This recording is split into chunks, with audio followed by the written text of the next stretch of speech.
que le dije es que yo pensaba que teníamos que ser un canal de noticias, que lo que le faltaba al portafolio de TV Azteca era un canal de noticias. Y Benjamín me dijo, exactamente, eso es lo que yo también estoy pensando, ¿por qué no lo haces? Los medios de comunicación, el periodismo, todo esto es de mucha fricción con el gobierno, mucha fricción con tus compañeros, mucha fricción con las personas que se sienten agraviadas porque expusiste sus bajezas o sus vilezas. Es de altísima fricción, ¿no? Genuinamente nunca le tuve miedo a aprender a hacer todo. Genuinamente. O sea, yo fui el director de internet de La Crónica de Hoy cuando nadie sabía hacer eso, ni yo. Me puse a estudiar y aprendí, lo que reconocí de mí, lo que reconocí del mundo, aprendí de cómo es la gente, lo culera y lo generosa, ¿no? Sí. Te topas con todo. Y es un proceso muy, muy revelador. Son muy pocas cosas las que son finales en la vida. Muy pocas cosas. Casi todas las demás las puedes enmendar, corregir, dejar de hacer, cambiar de giro. Casi todo en la vida le puedes... ¿Cómo es trabajar con él? Ricardo, primero te diría los valores más relevantes que yo he descubierto en Ricardo y que aprecio y valoro es que es un hombre increíblemente valiente, profundamente valiente. Y cuando decide que va a entrarle algo, le entra, no se arruga. Cuando decide que va a innovar, se pone a innovar. Cuando decide que va a ser un banco para la gente que no tiene acceso al sistema bancario, hace un banco. Para mí, para empezar, es un privilegio poder estar construyendo contenidos tan críticos y tan, yo considero, muy útiles para la ciudadanía y tener una plataforma a mi disposición tan grande para poder hacer la distribución de eso y que haya mucha gente que sepa pues, cuál es la verdad del asesinato de Dafne, de qué es lo dónde está la gran estafa alrededor del tercer volcamiento en el interoceánico y que pues no se descarriló, sí se descarriló. Es decir, tratar de revelar todas estas capas oscuras que el gobierno normalmente va poniendo, porque el gobierno naturalmente quiere defender su incompetencia, quiere ocultar sus torpezas, quiere que no te enteres de todo lo que está pasando, pues no le conviene, ¿no? No le conviene eso.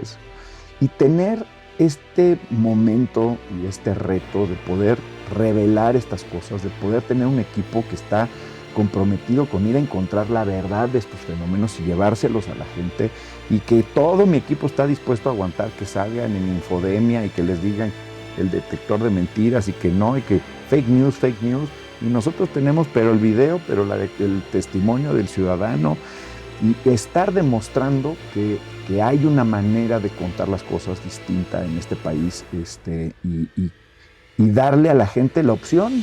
Pueden ver el Canal 11, ¿no? Que les van a decir que todo está toda madre y que precioso país y que puras buenas decisiones y puras buenas ideas, y pueden leer La Jornada, que les van a decir vamos a toda madre y no hay pedo con los gringos y todo está fantástico y no, pues puras mentiras, ¿no? O puedes vernos a nosotros y pues te vamos a decir, no, pinche bola de pendejos, y pues abróchense los cinturones.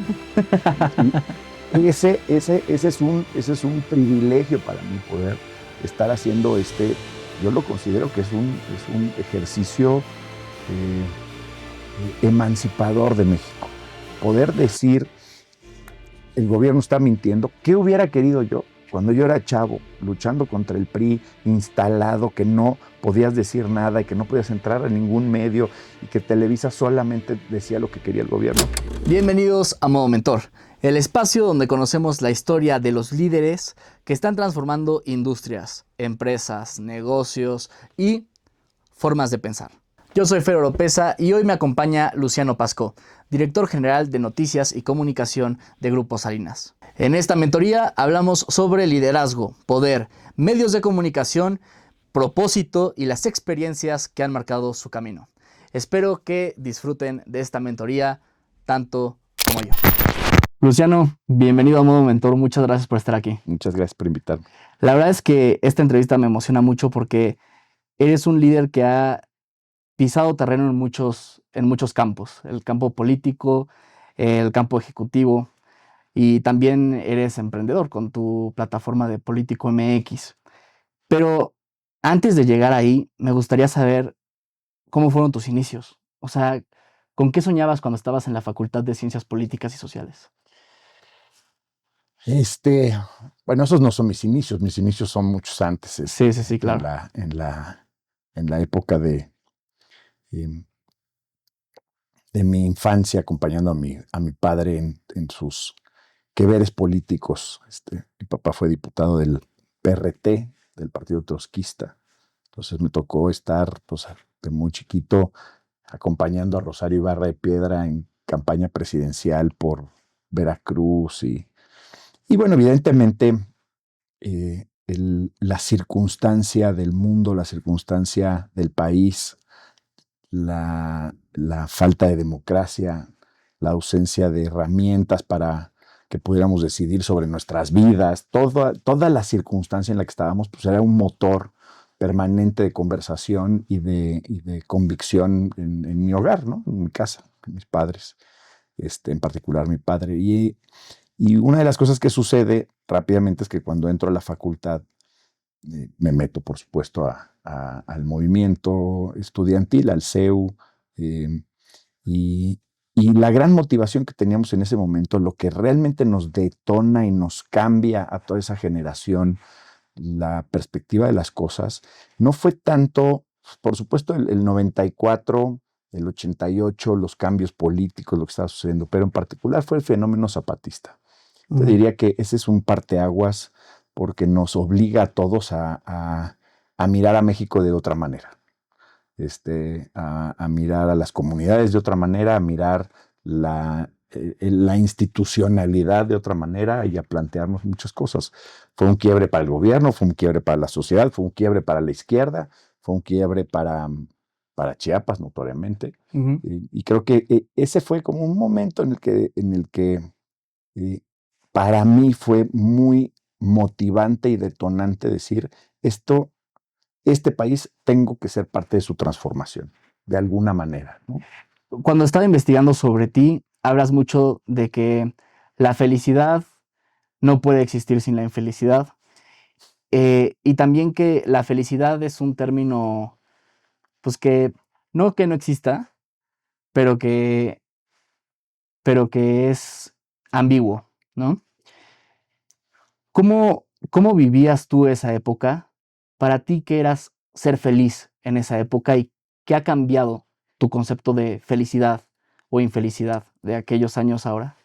Este, bueno, pues uno con los años se va volviendo más mañoso y amargado, ¿no? En algunas cosas. Entonces, tu visión de felicidad se vuelve un poquito más, exigua, es más corta. La felicidad es como momentos. Y supongo que lo que buscamos todos es la construcción de plenitud. Yo creo que cuando era chavo, pues obviamente mi idea y mi convicción sobre la felicidad estaba muy fincada en mis plenitudes, ¿no?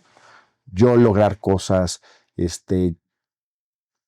viajar, conseguir posibilidades, transformar, eh, acceder, discutir, ¿no? Te diría que hoy pues es muy distinta porque lo que vas descubriendo es que toda esa felicidad era un tipo de felicidad, pero pues tienes como múltiples modelos de cosas que te satisfacen, que te hacen sentir pleno. Yo no me podía quedar quieto, ¿no? Uh-huh. No sé si ahora puedo quedarme quieto de todas maneras, pero eh, vas descubriendo que en las pausas y en los procesos hay también mucho placer y mucho deleite, ¿no? Entonces, te diría que simplemente creo que es el mismo concepto de felicidad, nada más que se ha venido madurando y evolucionando a una cosa un poquito menos eufórica y más pausada y serena sobre cómo ser feliz. Hoy eres un líder y tienes bajo tu mando a muchas personas muy talentosas. muy talentosos. y con mucha hambre. Esta pregunta se la hice a un mentor, a Matías Caride. Si tú pudieras entrevistar para que trabaje contigo al Luciano que era joven, ese Luciano que estaba, como tú dices, con mucha hambre, energía, con muchas ganas de estar en las mesas, de poder lograr cosas, ¿lo contratarías? ¿O qué verías en él? ¿Qué te hizo hoy estar aquí? Por supuesto que me contrataría de inmediato. Y supongo que uno de mis valores, de las cosas que me daban valor para los lugares donde trabajé, es que genuinamente nunca le tuve miedo a aprender a hacer todo. Genuinamente. O sea, yo fui el director de internet de la Crónica de Hoy cuando nadie sabía hacer eso, ni yo. Me puse a estudiar y aprendí a hacer eso y acabé llevando el área de ingeniería de un periódico sin ser ingeniero, sin tener un solo estudio en ingeniería, sin saber programar. Aprendí a hacer todas esas cosas, me volví apasionado en el tema del mundo digital. Eso me permitió después hacer política y llevé la campaña de Cuauhtémoc Cárdenas en el 97 en su porción digital, que fue la primera campaña que tuvo páginas web, ¿no? Y teníamos foros y eché a andar foros y después pasé a la Ciudad de México y de repente lo que te quiero retratar con esto es que el, el, el gran valor que, que yo tenía y que yo valoraría de mí hoy, que yo le diría a todos los que nos vean, que es el valor superior, es entrarle a todo y aprender de todo y demostrar que tienes las capacidades de hacerte de más herramientas todo el tiempo. De más herramientas, de aprender a hacer esto y aprender a hacer aquello y aprender a escribir y aprender a leer y aprender a hablar en público y aprender a... Todas esas cosas terminan redondeando a un profesional muy robusto, ¿no? Imagino que al tomar proyectos en los que no tenías toda la preparación, pero tenías todas las ganas de poder rodearte de las personas que te acompañaran, robustecer tu equipo de gente que tuviera más expertise y también estudiar, había momentos de incertidumbre. Sí. ¿Cómo lidias tú con la incertidumbre? Supongo que como todos los seres humanos, con un poquito de temblorina, tomándome un whisky, tratando de sobrevivir la ansiedad. Yo creo que lo que no te puede pasar es que la incertidumbre te paralice. En el ambiente en el que yo estoy, pero esto nos pasa a todos los seres humanos en todos los ámbitos de nuestra vida. Hay momentos en donde no estás seguro si esta decisión que estás tomando va para acá o para allá, o si deberías de tomar este camino o aquel camino. Y las personas que terminan padeciendo esas decisiones son las que no quieren tomar decisiones y no se animan, ¿no? Pues hay que tomar decisiones y pues si te sale mal, habrás escuchado que yo tengo el dicho de que la vuelta en U en la vida es un derecho humano y constitucional. Se vale decir, me equivoqué, me retacho para atrás y a empezar de nuevo, chingue su madre, ¿no? Esto no, son muy pocas cosas las que son finales en la vida. Muy pocas cosas. Casi todas las demás las puedes enmendar, corregir, dejar de hacer, cambiar de giro. Casi todo en la vida le puedes dar una vuelta en U. ¿Y cuál ha sido la vuelta en U que más te ha costado trabajo dar? Pues más que trabajo, la que más me partió la madre, digamos. La derrota electoral del 2009, cuando perdimos el Partido Socialdemócrata. Perdimos el registro y fue una vuelta en U medio involuntaria, digamos, es así que, digamos que me forzaron, pero fue muy duro porque fue también la realización de darme cuenta de una enorme cantidad de errores que yo había cometido, que yo permití que ocurrieran, que yo vi que estaban mal, que Me miré bajo un espejo muy crítico después de todo ese proceso y me obligó, bueno, incluso a cambiar de giro y a reinventarme en términos profesionales, que por suerte pues, me ha salido bastante bien la Fue ahí reinvención. cuando llegas al periodismo. No, el periodismo lo empecé de muy chavito, el periodismo lo empecé, te decía, en el 96, 95 entré a la Crónica de Hoy, 96 debe haber sido, que la inaugura Pablo Iriart y yo entro a trabajar ahí, entonces te estoy hablando de hace pues, muchos años, ¿no? Sí. Después dejo eso, me voy a la grilla y regreso al periodismo realmente hasta el 2011, finales, principios del 2012, que me invitan a entrar a Proyecto 40, ahí a TV Azteca. Y ahí es cuando entro de subdirector de Proyecto 40, recupero un poco la parte periodística y pues después me toca echar a andar lo que es hoy ADN ADN. y pues dirigir Azteca Noticias. ¿Y cómo fue llegar a Proyecto 40? Porque ahora estabas integrando un rol ejecutivo, pero también entiendo que sin perder esta vena periodística. ¿Cómo fue encontrarte con estas dos funciones que además entiendo son pasiones? Este, que en la política durante muchos años me tocó, no sé si muchos años, pero una buena cantidad de años me tocó ser ejecutivo del partido político. Entonces la gestión humana, la porción humana, me costaba menos trabajo que la porción empresarial del asunto. Tuve que aprender mucho sobre EBITDA, sobre presupuestos, gastos, costos, ingresos, CAPEX, OPEX. Tuve que educarme enormemente para poder ser solvente en la gestión administrativa, operativa. Tuve que aprender muchísimo sobre cámaras, sobre iluminación, tuve que aprender muchísimo sobre máquinas de edición, tuve que aprender muchísimo, porque no es lo mismo trabajar en un periódico que trabajar en una televisora, ¿no? Y aunque estés haciendo periodismo, las herramientas son muy distintas. Y, entonces, como te digo, fue un proceso de mucho aprendizaje. La gestión humana no siempre es compleja, pero no era una cosa que se me dificultara, la otra sí fue. Y la parte periodística fue una experiencia muy bonita porque me permitió desde la visión ejecutiva ver cómo podríamos traer mejores periodistas y robustecer mecanismos para hacer periodismo y para contar historias, ¿no? Entonces, cuando tienes la capacidad ejecutiva también para hacer que cambien las cosas en tu entorno periodístico, se vuelve pues, muy gratificante, la verdad. Y este proyecto, de modo mentor, busca descubrir a líderes y también cómo se volvieron líderes, ¿no? ¿Cuáles son los mentores que más han marcado tu trayectoria y de los que más has sacado lecciones para poder hoy ejercer tu liderazgo? De que yo creo que todos aprendemos diferentes cosas de todos, ¿no? No hay alguien que te enseña quién eres o te forma integralmente.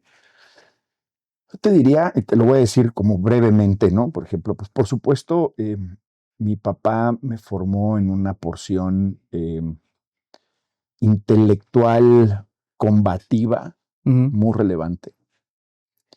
Mi mamá en una porción estética eh, y de disfrute de, de las bellezas de la vida, del arte, etcétera. Te diría, por ejemplo, mi suegro me ha resultado muy, un buen mentor en cosas de la vida, en la calle, la cantina, ¿sabes? Ujú. Este, mi, uno de mis jefes, mi jefe Pedro Padilla, que trabaja, que está ahí en Grupo Salinas, ha sido un mentor intelectual, procesal muy robusto. Me ha ayudado muchísimo a crecer y entender mis áreas de crecimiento y de oportunidad, como decimos ahora a las pendejadas, ¿no? Eh, y, y creo que Esos son como las mentorías de la vida cotidiana. Y bueno, por supuesto, va a parecer que es un cebollazo, pero no es un cebollazo. Eh, Mi pareja, mi mujer, es una persona que me ha permitido y me ha ayudado muchísimo a ecualizarme yo frente a muchas cosas, ¿no? Ecualizarte sobre todo en qué cosas te ayuda.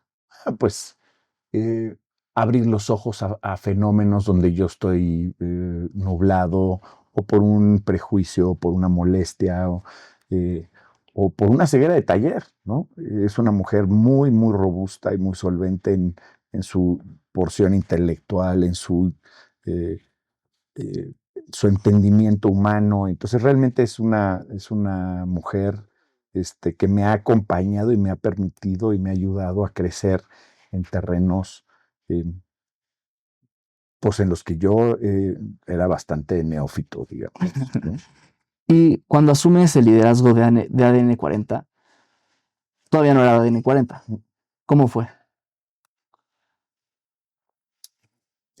Ricardo Salinas nombra a Benjamín Salinas director general o CEO de TV Azteca. Si no mal recuerdo, debe haber sido como 2015, Ujú. 2016 por ahí, ni me acuerdo, qué barbaridad. Eh, y, eh, y en ese proceso de Benjamín de llegar y reacomodar la estructura y tratar de modernizar la televisora y de lanzar una nueva propuesta de valor a la sociedad mexicana, Ujú. eh, platicando, me dijo eh, que qué haría yo con Proyecto 40 si yo lo fuera a dirigir. Este, y lo que le dije es que yo pensaba que teníamos que ser un canal de noticias, que lo que le faltaba al portafolio de TV Azteca era un canal de noticias. Y Benjamín me dijo, exactamente, eso es lo que yo también estoy pensando, ¿por qué no lo haces? Y, ¿Así? ujú, así pasan las cosas. Y entonces, pues, lo que era en ese momento Proyecto 40 lo convertimos en ADN 40, que además ADN quiere decir Ujú. Azteca Deportes y Noticias. Ok, Eso nadie lo sabe. eso nadie lo sabe, es una primicia. Exacto. Y progresivamente, pues ya tuve que transformar un canal que no estaba diseñado para dar noticias 24 horas en un canal que daba noticias 24 horas. Benjamín fue muy generoso, nos dio un muy buen foro, nos dio muchas herramientas y fue una super putiza, porque no es lo mismo hacer 4 o 5 horas en vivo al día que Ujú. hacer 17 horas y media en vivo al día. Es una absoluta locura en términos de desgaste de personal, de ritmo, de contenido, de histriones, de talento, o sea, todo lo que implica. Fue un cambio muy, muy robusto. Y fue una experiencia muy bonita. Logramos sacar el canal y que saliera a flote y pues ahí va consolidándose. Ya hoy ya no es 40, ahora es ADN Noticias, porque pues ya eso del dial está medio muriendo. Y cuando llegas a un proceso de transformación, sobre todo en una organización, pues lleva a haber muchas fricciones, ¿no? Porque al final de cuentas es un proceso de transformación y hay muchas opiniones que, sobre todo en ambientes corporativos, se deben de lidiar y sacar los proyectos. ¿Alguna vez te planteaste tú qué clase de líder necesitaba el proyecto para poder ser tú quien lo llevara a buen puerto? No creo que fue exactamente así. Em, Ahora que me ha tocado la responsabilidad de tomar todo Azteca Noticias y tener a mi cargo ADN y todos los noticieros de hechos y todas las plataformas digitales y todo el contenido que esto significa, eh, cuando tienes que nombrar déjame decirte, a tu sucesor o a tus directoras estratégicos de ciertas áreas, Ujú. sus capacidades de liderazgo son centrales. Entonces, sí te tienes que sentar a pensar la mano izquierda, la capacidad para lidiar con presión, la capacidad para no doblegarse ante reclamos, pero al mismo tiempo ser empático con esas cosas. Es decir, la porción personal del liderazgo de carácter, que al final tu carácter es lo que termina determinando el tipo de líder que eres, eh, es crucial en la definición pues, de quién puede llevar un barco a un puerto y quién no, ¿no? Hablabas de cuando te tocó elegir quiénes iban a ser tu equipo directivo.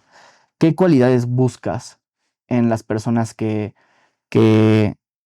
a las que les das más responsabilidades? Digo, depende también la función, Depende mucho de la función. pero también depende la mentalidad, los valores. Por supuesto, eh, el compromiso con el proyecto, eh, pero creo que la cualidad primordial, si te tengo que decir como una o dos de las prioritarias, es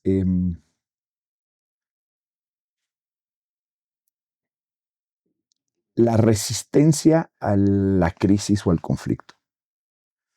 Los medios de comunicación, el periodismo, todo esto es de mucha fricción con el gobierno, mucha fricción con tus compañeros, mucha fricción con las personas que se sienten agraviadas porque expusiste sus bajezas o sus vilezas. Es de altísima fricción, ¿no? Y tienes que tener un temple muy particular para poder sentarte y procesar tranquilamente, cuan tranquilamente se pueda, pero procesar conflictos y problemas y dificultades, ¿no? Y ese es un reto que tenemos todos los seres humanos, yo creo, y que notoriamente quienes tienen la inteligencia emocional y la solvencia personal y el andamiaje intelectual para poder enfrentar la crisis con serenidad, inteligencia, estrategia, cautela, lo que requiere siempre enfrentar una crisis o un conflicto mayúsculo. Esos son los personajes que yo creo que más vale la pena cultivar. ¿Y cuál ha sido la crisis, o sea, haciendo un poco de zoom in en esto, que tengas muy presente, que sacó lo mejor de ti o quizá que te transformó? Laboral, pues te decía que la pérdida del registro fue un momento muy definitorio y eso fue una enorme crisis personal laboral, ¿no? Porque pues perdí todo, ¿no? Pierdes el registro y pierdes tu partido, tu proyecto, tu dinero, tu sueldo, tu todo, ¿no? Es verdaderamente es un tsunami que transforma tu vida. Al día siguiente que pierdes el registro, toda tu vida es distinta. Toda, toda, toda, toda, toda. Es una cosa muy, muy, muy sorprendente y te diría, medio espeluznante, ¿no? Te tuviste que reconstruir. Totalmente. Tuve que reconstruir mis finanzas, tuve que reconstruir todo, todo, todo. Fue un proceso muy duro. ¿Cuánto tiempo duró ese proceso? La parte más álgida debe de haber sido del proceso eleccionario que fue junio o julio, no creo que había sido en julio del 2009. Yo creo que empezó, o sea, solventé lo estructurado y reconstruí una pequeña balsa y empecé a navegar en algún sentido, como por ahí de octubre, noviembre. Pero fueron unos meses muy difíciles porque había que llevar todo el proceso de liquidación del partido. Entonces yo no podía yo era el vicepresidente, tenía la firma, tenía que entregar todo, tenía que regresar las cuentas, el dinero, los coches, todo lo que tuviera el partido, ¿no? Las computadoras. Fue un proceso muy difícil. Entonces no podía desapegarme.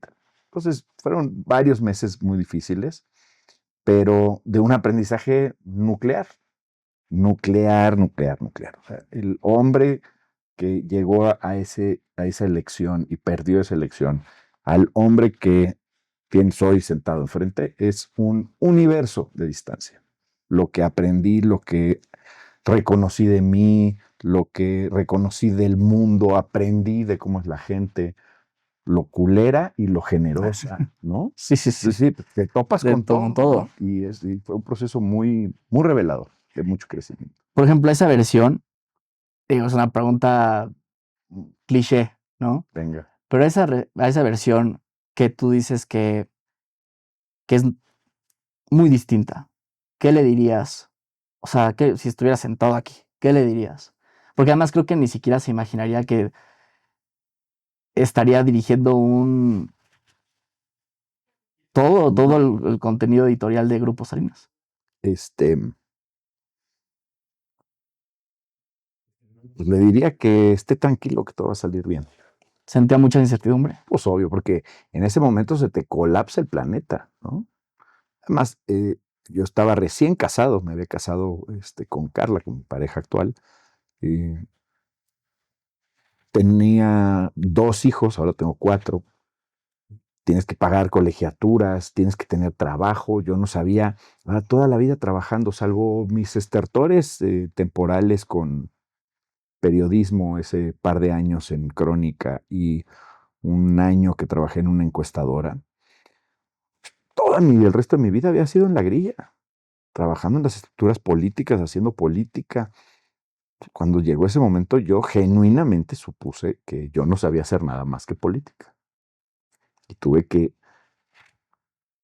darme cuenta, hubo gente muy generosa que me ayudó a darme cuenta, pues que mis talentos tenían valores en otros ecosistemas y en otros lugares y que yo debía de ir y capitalizarlos.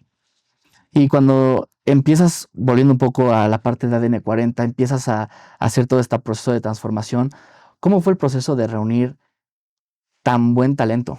O sea, de tener a Jorge Fernández Menéndez en tu plantilla, al doctor Curcio, Viviana Belsazo. ¿Cómo, cómo logras realmente empezar a atraer el talento a un proyecto que estaban haciendo? Mira, varios de ellos ya estaban ahí. Ujú. Y lo sabía, en realidad, quien tuvo el talento para reclutarlos fue Luis Armando Melgar, que era el director antes que yo y muy buen amigo. Y él trajo a Jorge, trajo a Viviana, trajo a Curcio. Este, yo, yo más bien lo que he hecho es construir una cantera y armar un buen vehículo, ¿no? Y en eso sí te puedo decir, pues, eh, Manuel López San Martín, Juan Pablo de Leo, tienes ahí como toda una nueva generación de periodistas que empiezan a despuntar y que sí son parte ya de esta como cantera de nuevo periodismo, ¿no? Pero la realidad de las cosas es que siempre en estos ejercicios tienes que equilibrar muy bien tu, tus periodistas con mucho colmillo y mucha historia y mucha experiencia, y a tus periodistas que quieres ir, pues, Desarrollando. pues sí, ¿no? Y que vayan aprendiendo de todo este ecosistema. Entonces tiene que ser un equilibrio, porque no te puedes ir ni muy para acá ni muy para allá, tienes que hacer un buen equilibrio ahí. Entonces lo que te diría es que creo que hoy tenemos una cantera muy, muy robusta, ¿no? Tienes a Curcio, a Ricardo Rafael, tienes a Risco, tienes em, tienes a Juan Manuel Jiménez, tienes por supuesto, a Villalbazo, a La Torre, Roberto Ruiz. Es decir, tenemos ya Todos unos personajes. una cantera bastante robusta de muy buenos periodistas. Y hablabas del valor de desarrollar talento. ¿Cómo tú identificas talento en alguien para darle proyectos, no nada más periodísticos a los periodistas, sino en corporativos? O sea, ¿cómo tú empiezas a identificar talento para poderles, pues para que se desarrollen dentro de tu equipo, que creo que es lo más redituable para también una organización, Sí. retener talento, el talento bueno? Eh, yo creo que todas las organizaciones batallamos mucho con hacer eso bien, ¿no? Cómo vamos encontrando a los diamantes, y los talentos en nuestro personal. Todo mundo puede jalar bien para algo, ¿no? Y es difícil a veces saber qué. Em, Te diría que una de las formas en las que en mi experiencia,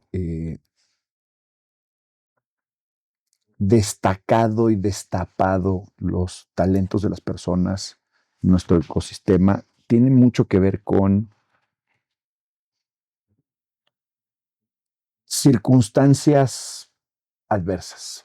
Un temblor, una inundación, y de repente pues no hay quien y agarras a Sutana o a Mengano y de repente bola, ¿no? Resulta que lo hace con un montón de solvencia, con inteligencia, resuelve, pone, sube, quita. Dices, esos momentos de crisis, de estrés, de coberturas difíciles, ahí como que te arroja con mucha precisión dónde están los talentos de estas personas y por ahí puedes empezar a destapar un poquito más de sus talentos, ¿no? Porque luego la vida cotidiana, pues como que no te arroja mucha visibilidad de todo el mundo, ¿no? Y trabajas en Grupo Salinas Mm. y también tienes mucho contacto con Ricardo Salinas Pliego. Correcto. ¿Cuáles son como los principios de liderazgo que has visto en Ricardo que ha vuelto Grupo Salinas un grupo exitoso y que además también trae bien al país porque genera muchísimo empleo? Mira, ¿Y cómo es trabajar con él? Ricardo, primero te diría los valores más relevantes que yo he descubierto en Ricardo y que aprecio y valoro es que es un hombre increíblemente valiente, profundamente valiente. Él cuando decide que va a entrarle algo, le entra, no se arruga. Cuando decide que va a innovar, se pone a innovar. Cuando decide que va a ser un banco para la gente que no tiene acceso al sistema bancario, hace un banco.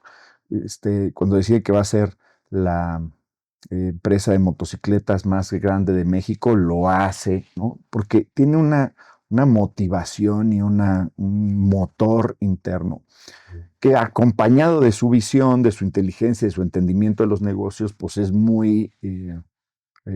suele ser muy exitosa. Ahora, pues esa valentía también lo ha llevado a hacer malos negocios, ¿no? Y él te lo cuenta y te lo explica y te dice, no, pues he hecho unas pendejadas nucleares y le invertí una cosa y no salió nada y perdí toda esa lana.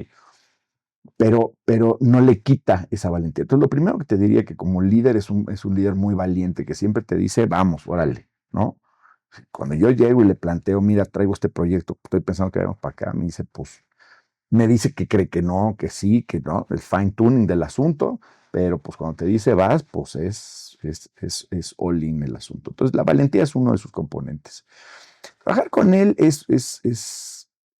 para mí ha sido muy gratificante.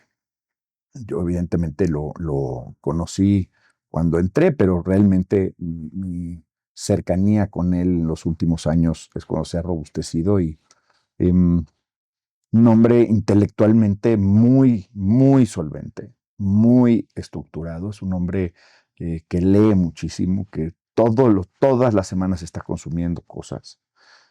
Todas las semanas se está poniendo retos a sí mismo de para dónde quiere llevar una empresa o para dónde quiere llevar un pleito con el gobierno, ¿no? Porque pues aquí ya decidió que pues no les va a dejar pasar que sean ineptos y ineficientes y corruptos y que pues ya es hora de que la verdad esté revelada y que la gente pueda decidir. Pero, pues, si no le muestras a la gente las diferentes miradas que hay sobre esta situación país, pues la gente se queda con una visión muy corta, ¿no? Entonces, es muy retador trabajar con él porque cuando tienes un hombre tan valiente, tan informado, tan innovador y que tiene tantas capacidades para desarrollar cosas, pues te tienes que poner al nivel, ¿no? Te tienes que poner al nivel y tienes que tratar de estar a la altura de ese reto. También veo que es un hombre que tiene convicciones profundas y las defiende en frente de todos y contra todos y esas personalidades, en mi opinión, en el mundo tienen mucho valor. Y hablabas también sobre ese pleito o esta diferencia que ha habido con el gobierno, pero al final, pues tú eres quien dirige todo el contenido editorial de Grupo Salinas. Correcto. ¿Cómo ha sido para ti estos años de muchísima fricción? Bueno, la última parte del sexenio del presidente López Obrador fue Muy muy dura. ríspida y bueno, todo este sexenio ha sido bastante. Pues mira, como le digo a mis hijos, pues yo tengo un trabajo en donde nunca me aburro porque siempre hay una novedad. Para mí, para empezar, es un privilegio poder estar construyendo contenidos eh, tan críticos y tan, yo considero, útiles para la ciudadanía y tener una plataforma a mi disposición tan grande para poder hacer la distribución de eso y que haya mucha gente que sepa pues cuál es la verdad del asesinato de Dafne, de qué es lo dónde está la gran estafa alrededor del tercer volcamiento en el interoceánico y que pues no se descarriló, sí se descarriló. Es decir, tratar de revelar todas estas capas oscuras que el gobierno normalmente va poniendo, porque el gobierno naturalmente quiere defender su incompetencia, quiere ocultar sus torpezas, quiere que no te enteres de todo lo que está pasando, pues no le conviene, ¿no? No le conviene eso. Y tener este momento y este reto de poder revelar estas cosas, de poder tener un equipo que está comprometido con ir a encontrar la verdad de estos fenómenos y llevárselos a la gente, y que todo mi equipo está dispuesto a aguantar que salgan en Infodemia y que les digan el detector de mentiras y que no, y que fake news, y nosotros tenemos pero el video, pero el testimonio del ciudadano, y estar demostrando que hay una manera de contar las cosas distinta en este país, y darle a la gente la opción. Pueden ver el Canal 11, ¿no? Que les van a decir que todo está toda madre y que precioso país y que puras buenas decisiones y puras buenas ideas, y pueden leer La Jornada que les van a decir, vamos a toda madre y no hay pedo con los gringos y todo está fantástico y no, pues, puras mentiras, ¿no? O puedes vernos a nosotros y pues te vamos a decir, ¿no? Pinche bola de pendejos y pues abróchense los cinturones. Y ese es un privilegio para mí poder estar haciendo yo lo considero que es un ejercicio eh, emancipador de México. Poder decir, el gobierno está mintiendo. ¿Qué hubiera querido yo cuando yo era chavo, luchando contra el PRI, instalado, que no podías decir nada y que no podías entrar a ningún medio y que Televisa solamente decía lo que quería el gobierno? Que hubiera habido un medio así, crítico, diciendo, aquí no murieron 5, murieron 50, aquí pasó esto, aquí pasó aquello. Hubiera sido para mí pues maravilloso y para el país. Entonces, hoy tengo el privilegio de poder estar como parte de este proyecto de decir la verdad. Y también fundaste un medio, También. Político MX. ¿Cómo decides emprender con esta plataforma digital? ¿Y cómo fue ese proceso?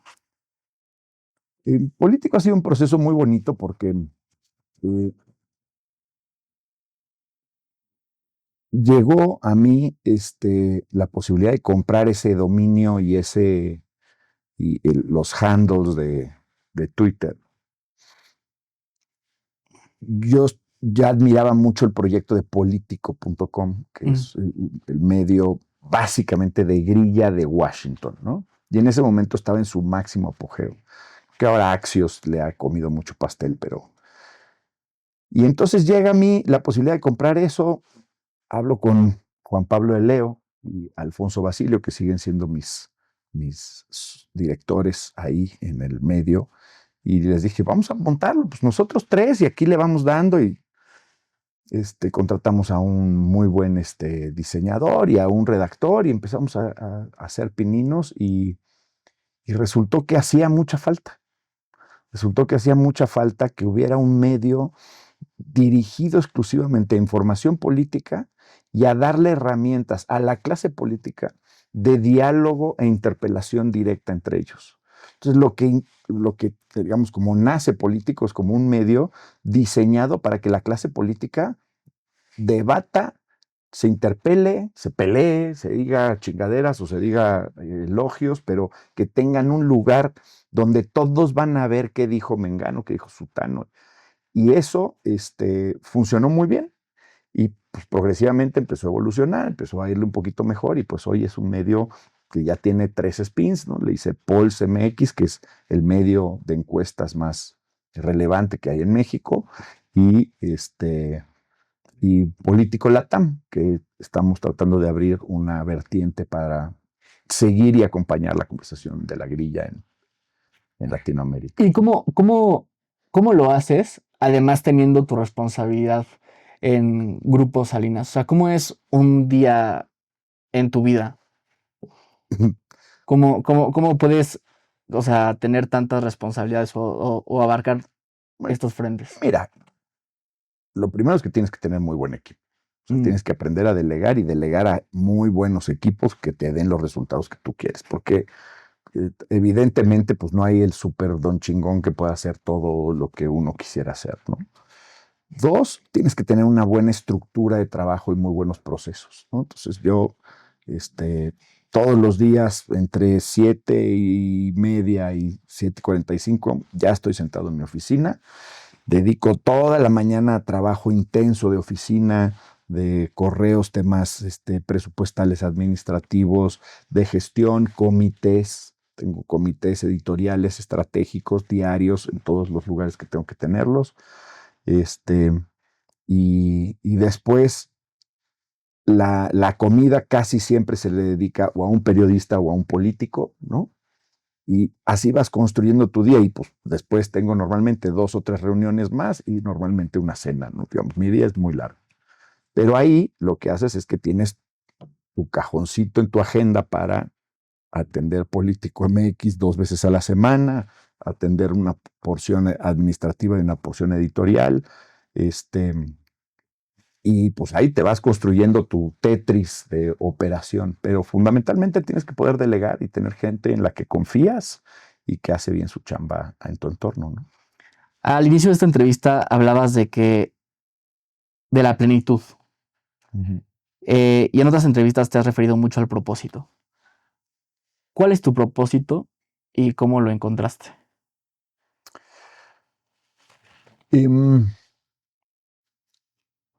Creo que fácilmente, ahorita que me escuchabas hablando de Sí. tal, queda clarísimo cuál es mi sentido de propósito. A mí me gusta todo el tiempo estar generando circunstancias de valor para las cosas que a mí me importan. Mi país, la empresa en la que trabajo, mi familia, y me da mucho sentido de propósito darle a México esta gran vitrina de lo que sucede en nuestro país para que la gente sepa y pueda tomar decisiones.